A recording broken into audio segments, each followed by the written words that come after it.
علماء نے کہا مبارک ہو تمہیں کہ اللہ نے تمہیں حسین ابن علی کی محبت میں معاف کر دیا ہے۔ اس نے اسی وقت توبہ کی اور توبہ کرنے کے بعد یہ کہا آج کے بعد سے وہی کام کروں گی جو میرا مولا چاہتا ہے۔ زندگی بھر اس نے وہی عمل پھر انجام دیا جو ایک حسینی کا عمل ہونا چاہیے۔ آپ سمجھیے کہ کسی عزادار کی تھوڑی سی مدد کرنا اللہ اس کے سارے گناہوں کو معاف کر دیتا ہو، اور جو خود عزاداری امام حسین علیہ السلام برپا کرتا ہو، جو خود فرش عزا بچھاتا ہو، جو خود عزاداروں کا انتظار کر رہا ہو، جو خود کھاتا نہ ہو عزاداروں کو کھلاتا ہو، آپ سمجھو کہ شہزادی کی نگاہ میں کتنا بڑا مرتبہ اس عزادار کا ہوگا۔ میرے عزیزوں، فرش عزا برپا کیجئے، کسی عزادار سے کوئی منہ نہ چڑھائیے گا، چاہے جیسا عزادار آئے۔ اگر حسین کی فرش عزا پہ آ گیا ہے تو اس کا احترام کیجئے، فرش عزا بچھائیے، نوح اور ماتم کیجئے، اس پہ کفن کا پرسہ دیجئے، اپنے وقت کے امام کو پرسہ دیجئے، تو دکھیاری ماں کو پرسہ دیجئے۔ میرے عزیزوں، پتہ نہیں یہ زندگی باقی رہے یا باقی نہ رہے، پتہ نہیں ہمیں پہلی فرش عزا ملے یا نہ ملے، جتنا ہو سکے عزائے حسین میں خرچ کیجئے۔ میرے عزیزوں، اس مسجد میں بھی فرش عزا بچھے گی پہلی محرم سے لے کر عاشور تک۔ آپ حضرات سے گزارش ہے کہ وقت کا خیال رکھتے ہوئے مجلس حسین میں تشریف لائیے گا، اور جتنا ہو سکے حسین ابن علی کی راہ میں خرچ کیجئے، تعاون کیجئے ان مجلسوں میں، جتنا زیادہ سے زیادہ ہو سکے۔ بڑے خوش نصیب آپ ہوں گے کہ آپ کا پیسہ مجلس حسین میں لگ جائے۔ زیادہ سے زیادہ تعاون کیجئے۔ میرے عزیزوں، حسین وہ ہے جو دیتا ہے لیتا نہیں ہے، جو حسین دیتا ہے لیتا نہیں ہے۔ میرے عزیزوں، خوش نصیبی آپ کی ہوگی کہ اگر آپ نے عزائے حسین میں حصہ لے لیا ہے۔ بسم اللہ الرحمن الرحیم۔ قل هو اللہ احد اللہ الصمد لم یلد ولم یولد ولم یکن له کفوا احد۔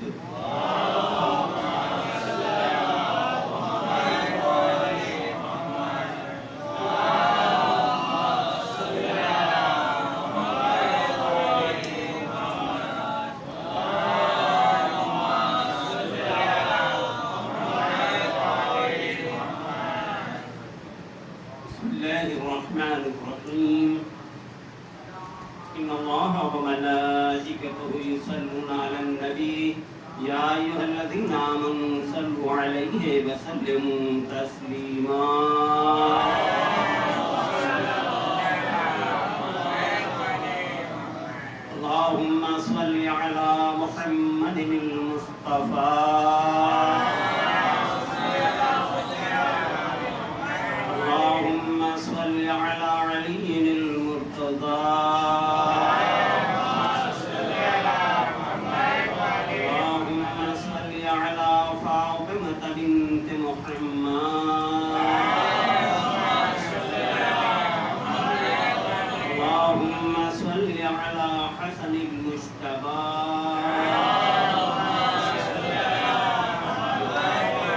اللهم صل على حسين الشهيد بكربلاء اللهم صل على علي بن الحسين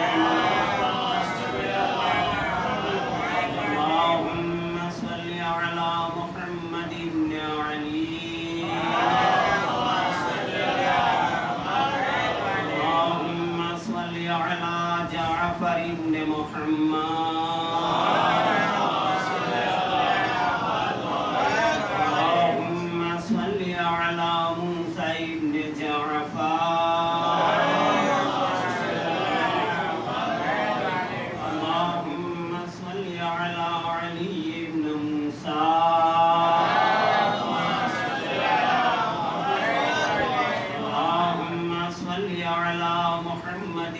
علي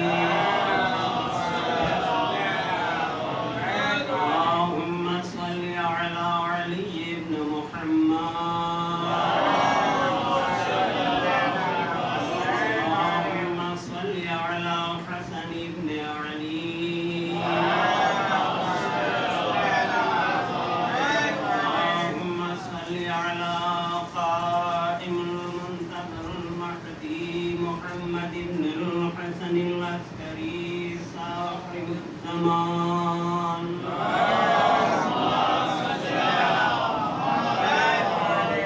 إنما يريد الله ليذهب عنكم الرجس أهل البيت ويطهركم تطهيرا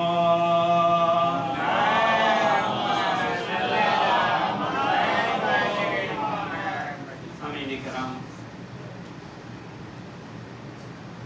ہمارا ایک ایک عمل ہمارا امام ہمیں دیکھ رہا ہے.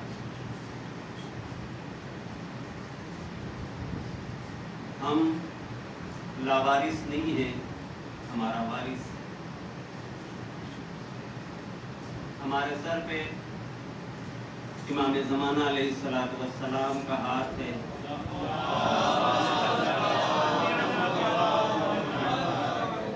ہماری کوئی بھی مجلس، کوئی بھی ذکر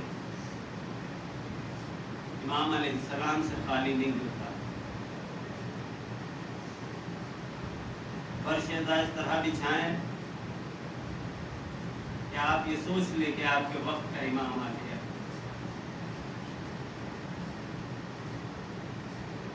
اور اس فرش پہ ایسے بیٹھیں، ایسے پرسا دیں کہ گویا آپ اپنے وقت کے امام کو پرسا دے رہے ہو. میرے عزیزوں، کتنی تکلیف ہو رہی ہوگی اس امام وقت کو جس کے جد کو کربلا میں 3 دن کا بھوکا اور پیاسا شہید کر دیا گیا، جس کے لیے امام زمانہ علیہ السلام زیارت ناہیہ میں سلام کرتے ہیں. سلام ہو اس شہید پر جس کا لاشا نہ زمین پر تھا نہ زمین پہ تھا. میرے عزیزوں، اس امام کو پرسا دینے کے لیے اپنے گھروں میں فرش ازا بچھائیے اور یہ خیال رکھیے کہ میرا امام ضرور آیا ہوگا. بس فرش ازا پہ کوئی بھی ہنسی اور مذاق کے جملے استعمال مت کیجیے.